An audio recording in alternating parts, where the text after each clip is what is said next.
नमस्कार, मैं हूं संजय शर्मा। आप देख रहे हैं 4 PM न्यूज़ नेटवर्क। आप ज्योतिष को माने या ना माने, मैं मानता हूं और इसलिए मैं अपने यहाँ ज्योतिष का एक कार्यक्रम करता हूं राजीव नारायण जी का। और आप पिछले 3, 4, 5 महीने जब से मैं कर रहा हूं, आप वो कार्यक्रम देखेंगे तो आप पाएंगे कि उसकी लगभग हर बातें सही होती जा रही हैं। राजीव जी से मेरी मुलाकात दिल्ली में हुई थी। मैं एक मिनिस्टर क्या एक्स मिनिस्टर के यहाँ गया था लंच पे। बड़े पावरफुल रहे हैं वो। तो उन साहब के यहाँ राजीव जी मिले मुझे। और राजीव जी ने मुझसे कहा ज्योतिष की, तब तक मैं अपने चैनल पे कोई ज्योतिष का प्रोग्राम नहीं करता था।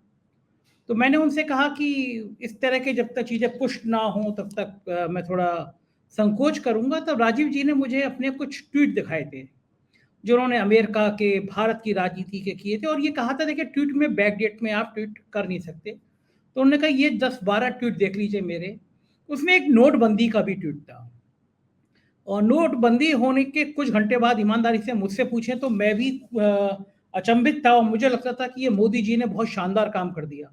जैसे अनाउंसमेंट हुआ होगा रात के 8 बजे, और मेरी प्रतिक्रिया 9-10 बजे की थी कि बहुत अच्छा काम कर दिया ये तो।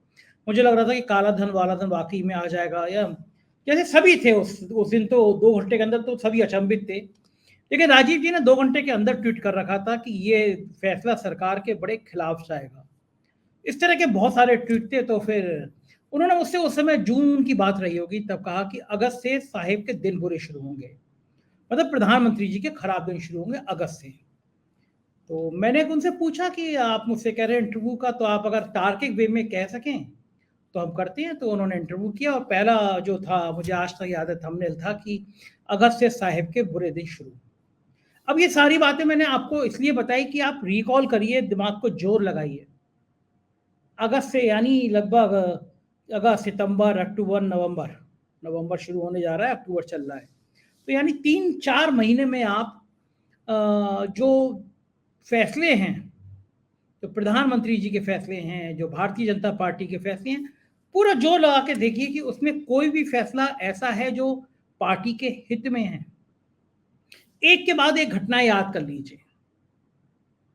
लगातार ऐसा हो रहा है कि भारतीय जनता पार्टी सीधा अपना पैर जाके कुल्हाड़ी पे मार दे रही है। ऐसे नहीं कुल्हाड़ी पैर पे गिर गई, या पैर ही कुल्हाड़ी में मार दे रहे हैं।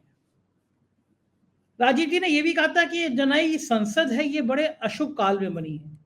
तो उनका स्थापना की है वो काल बड़ा खराब है।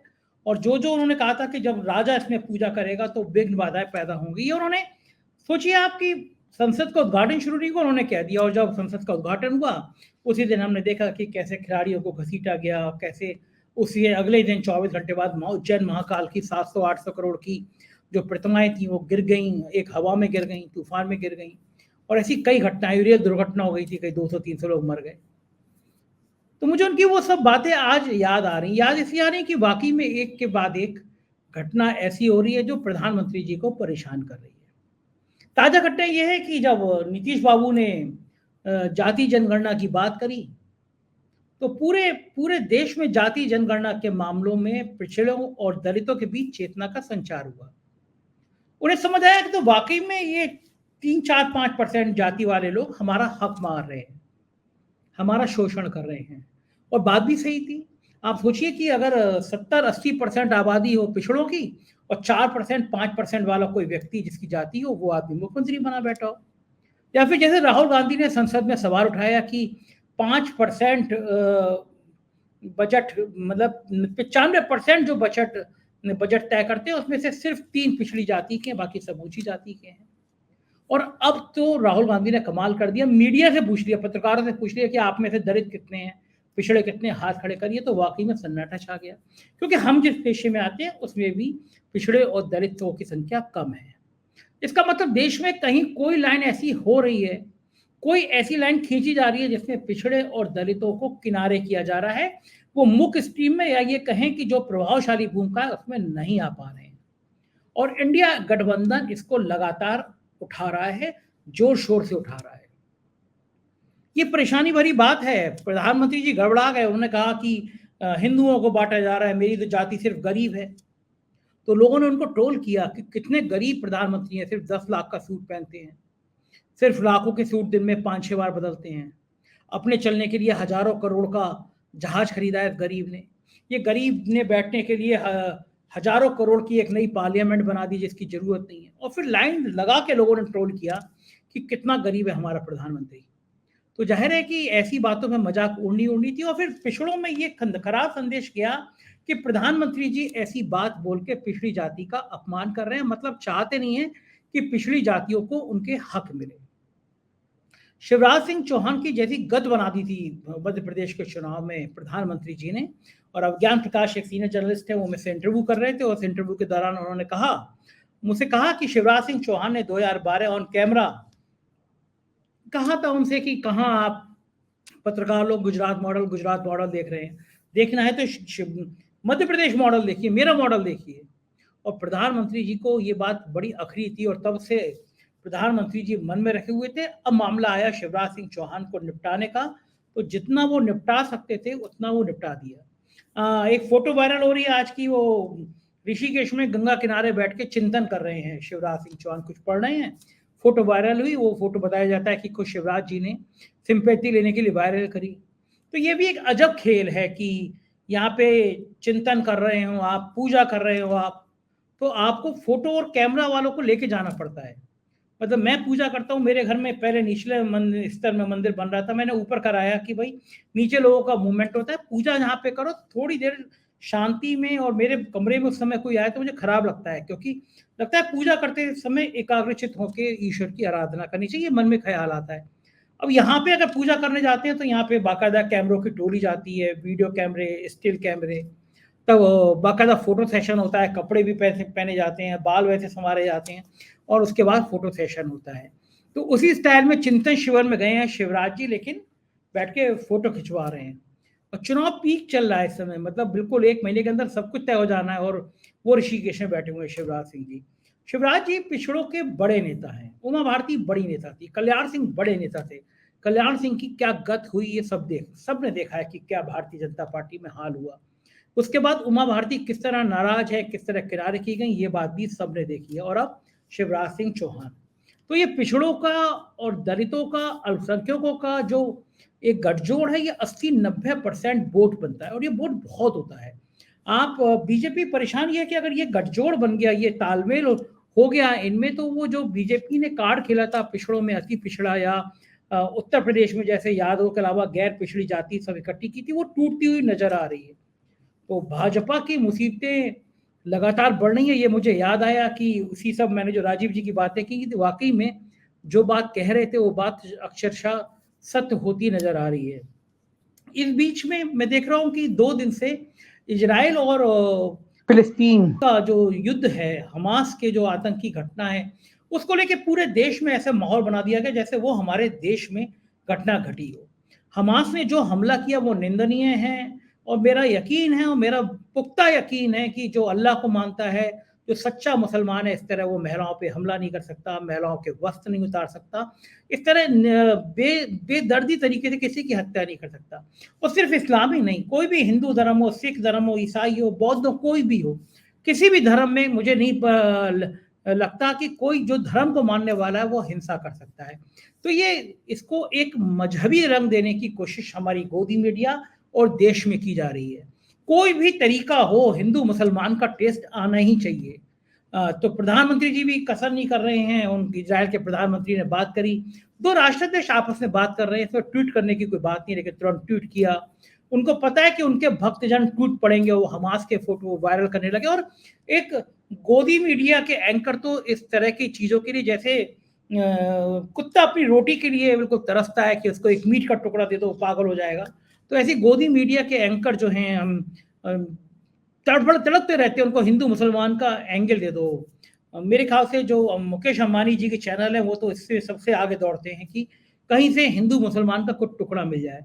तो फिलिस्तीन के और इजराइल के झगड़े को, हमास के झगड़े को, आतंकी घटना को, जो एक क्षेत्र के लिए, एक क्षेत्र पे अपने कब्जे के लिए उसको मुसलमानों का ट्विस्ट देने में शुरू कर रहे हैं कि मुसलमान इतने निर्दयी होते हैं। और पूरे आप देखिए गोदी मीडिया, बीजेपी के नेता इसमें लगे हुए हैं। ये सब चल रहा था, लेकिन सबसे बड़ा झटका चंद्रचूड़ साहब ने दे दिया। और चंद्रचूड़ साहब ने जो झटका दिया, हम वो, मैं फिर वो राजीव जी के मुझे जिक्र याद आएगा। चंद्रचूड़ साहब ने जिस दिन शपथ ली, उसके तत्काल बाद राजीव जी ने शो करके कहा था कि ये जिस काल में शपथ ली गई है वो काल बताता है कि चंद्रचूड़ के कड़े फैसलों से सरकार को पसीना आ जाएगा। चंद्रचूड़ वो फैसला लिखेंगे जिससे भारत उनको याद रखेगा, इस देश के लोग उनको याद रखेंगे, वो इतिहास बना देंगे। और बात सही है, चंद्रचूड़ जो फैसला ले रहे हैं उसने इस देश के जनमानस में एक भरोसा तो पैदा किया है, ये भरोसा जगाया कि वास्तव में सुप्रीम कोर्ट बिका नहीं है। वरना सुप्रीम कोर्ट में हमने वो दौर भी देखा है कि सुप्रीम कोर्ट के चीफ जस्टिस पर एक महिला ने आरोप लगाया, छेड़खानी का आरोप लगाया। अब किसी पे भी लगता है तो आदमी बैकफुट पे हो जाता है, चीफ से जज मुख्य न्यायाधीश पे लगा तो बेचारे वो भी बैकफुट पे हुए। और उसके कुछ महीनों बाद उन्होंने वो सारे फैसले दिए जो सरकार के पक्ष में थे, और सरकार ने भी रहमदिली दिखाते हुए उनको राज्यसभा में भेज दिया। तब पूरे देश के जनमानस ने सुप्रीम कोर्ट पर सवाल खड़े करने शुरू कर दिए, कहा कि मीलॉर्ड यही तो लोकतंत्र का सबसे बड़ा मंदिर है, या तो पार्लियामेंट है और या फिर आपका सुप्रीम कोर्ट है। पार्लियामेंट में जिस तरह अपराधियों की संख्या बढ़ती चली जा रही है, जिस तरह माफिया आते जा रहे हैं, वहां पे विश्वास कम हो रहा है, तो हमारा विश्वास सुप्रीम कोर्ट में है। और सुप्रीम कोर्ट के ऐसे फैसले आएंगे तो निश्चित रूप से लग जाएगा कि सरकार मैनेज करती है। लेकिन फिर एक ऐसे जज आए चंद्रचूड़ साहब के रूप में कि जिनके फैसलों से ये संदेशा गया कि कम से कम इस जज को सरकार मैनेज नहीं कर पाएगी। और बात भी सही, आप कल्पना करिए, सोचिए, आपके घर में 10 लाख रुपए मिल जाए, इनकम टैक्स वाले आपको 10 साल तक परेशान करेंगे रुपया कहां से आए। आप सरकारी अधिकारी होंगे तो आपके खिलाफ आय से अधिक संपत्ति का मुकदमा लग जाएगा। लेकिन इस देश की राजनीतिक पार्टियों पे ये फार्मूला लागू नहीं होता। आप 20,000 रुपए से ज्यादा कैश नहीं ले सकते, ये नियम बनाया है। लेकिन पॉलिटिकल पार्टी एक बॉन्ड के जरिए करोड़ों रुपए तक का फंड जुटा सकती है। क्यों क्यों जुटा सकती हैं? आखिर समस्या क्या है? क्यों गोपनीय रखा जाए? इलेक्टोरल बॉन्ड कौन खरीद रहा है, कौन किसको दे रहा है, ये बात सार्वजनिक क्यों नहीं चाहिए? ऐसी इस बॉन्ड के पीछे क्या खेल है जिसको बीजेपी और सरकार छुपाना चाहती है? अरुण जेटली साहब ने 2017 में बहुत बढ़िया कानून के तहत ये सब सारा खेल कर दिया। आप सोचिए, 9,000 करोड़ से ज्यादा का चंदा मिला, उसमें से भी 5-6 हजार करोड़ केवल भारतीय जनता पार्टी को, और कोई आरटीआई के दायरे में नहीं आता। लेकिन कांग्रेस को कितना धन मिला ये बीजेपी बड़े आराम से मालूम कर सकती है, मोदी जी बड़े आराम से मालूम कर सकते हैं, क्योंकि बैंक को, वो भी केवल स्टेट बैंक के पास इसका केवाईसी के जरिए आपका पूरा डेटा रहता है। कोई साधारण आदमी मालूम नहीं कर सकता, मतलब सरकारी एजेंसी यानी एसबीआई के चेयरमैन, एसबीआई के लोग मालूम कर सकते हैं। मतलब जब सरकार जब चाहेगी तब मालूम कर लेगी कि कांग्रेस को किसने कितने पैसे दिए, मायावती को किसने दिए, केसीआर को कितने दिए, समाजवादी पार्टी को कितने दिए, और जिसने दिए फिर वो अपना धंधा नहीं कर सकता। फिर उसके घर इनकम टैक्स पहुंच जाएगा, फिर उसके घर ईडी पहुंच जाएगी, फिर उसके घर सीबीआई पहुंच जाएगी। ऐसे में व्यापारी को लगता है कि मैं क्यों पड़ूं पछड़े में। व्यापारी कहेगा भैया आप कैश ले जाइए जितना ले जाना चाहिए, मैं बॉन्ड वॉन्ड के जरिए नहीं दे पाऊंगा। लेकिन बड़ा सवाल यह है कि जो जानकारी सामने आई उससे पहले पता चला कि चुनाव जब होते हैं किसी राज्य में, उसके 1 महीने पहले हजारों करोड़ के बॉन्ड खरीद लिए जाते हैं। मतलब रूटीन में नहीं खरीदेंगे, रूटीन में मान लीजिए ये चुनाव नहीं है तो बॉन्ड खरीदे जाएंगे 100 करोड़, 40 करोड़, 20 करोड़ के। चुनाव आगे तो यही बॉन्ड एकदम 1000 करोड़ के, 500 करोड़ के, 800 करोड़ के। तो ये खेल है क्या है? उसका मतलब कोई हजारों करोड़ का पैसे का लेन देन होता है चुनाव से पहले। और फिर चुनाव में आप देख सकते हैं कि खर्चे कितने होते हैं। जो रैलियां होती हैं बीजेपी की, एक एक रैली करोड़ों रुपए की होती है। आप पूरा उनका ऑडिट उठा के देख लीजिए, कहीं जिक्र नहीं होगा। चुनाव शुरू होंगे, आप देखिएगा मध्य प्रदेश और राजस्थान के चुनावों में प्रधानमंत्री की एक रैली करोड़ों रुपए की होती है। लेकिन बीजेपी का जब आप लेखा जोखा देखेंगे तो उसमें कहीं आप ये पाएंगे, लगेगा आपको प्रधानमंत्री जी की सारी रैलियां कुछ ही लाखों, कुछ ही करोड़ में होकर चली गई। तो ये सुविधा केवल सरकार के लोग ही क्यों बनाए और उसका मजा लें? सवाल ये कि अब देश में एक पारदर्शिता होनी चाहिए। कौन पैसा कहाँ किसको दे रहा है, अगर ये आम आदमी को चाहिए, आम आदमी का मालूम करना चाहते हैं, मेरा मालूम करना चाहते हैं, हमारे दर्शकों को मालूम करना चाहते हैं, तो पॉलिटिकल पार्टियों को भी ये चाहिए कि वो उसकी जवाबदेही बने। हमने तो उस समय जब ये नियम आया था तो हमने अपने अखबार में फुल पेज खबर छापी थी। हमने कहा था कि हम तो अपने चंदे का हिसाब देने को तैयार है मोदी जी, आप कब अपनी पार्टी का हिसाब देंगे? तो वही सवाल आज भी बड़ा बन के खड़ा हुआ कि हम तो अपने चंदों का हिसाब दे देंगे, लेकिन आप कब हिसाब देंगे? तो चंद्रचूड़ साहब की बेंच में आज ये मामला उठा। प्रशांत भूषण जी ने बहुत जबरदस्त तर्क दिए। 31 अक्टूबर को चंद्रचूड़ इस पर सुनवाई करेंगे, और ये वो फैसला है कि अगर चंद्रचूड़ ने कह दिया कि कौन किसने किसको कितना पैसा दिया, इलेक्ट्रॉनिक बॉन्ड के जो इलेक्टोरल बॉन्ड है उसके नाम, उसने कहाँ से खरीदा, कहाँ गया, ये सारी जानकारी आपको एक प्लेटफॉर्म पे देनी होगी, आरटीआई में लानी होगी। तो यकीन मानिए इस देश की राजनीति पे, लोकतांत्रिक व्यवस्था पे ये सबसे बेहतरीन पारदर्शिता का कदम होगा। ये सामने आना ही चाहिए। आखिर काला धन केवल पॉलिटिकल पार्टियों के पास ही रहेगा, और काला धन कहीं पे भी क्यों रहेगा?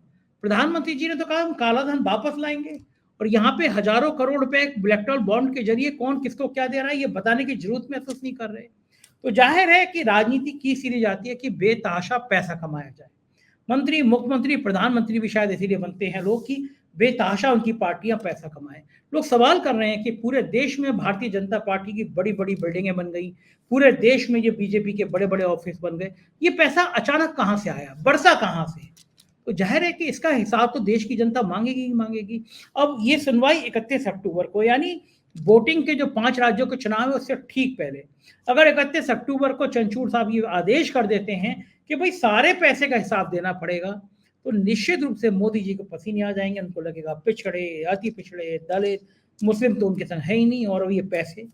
तो मुझे फिर राजीव जी की बात याद आती है कि साहेब के बुरे दिन तो शुरू हो गए, और अब पता नहीं क्या क्या होगा आगे। जो ओपिनियन पोल आए हैं वो बहुत दुखदाई हैं।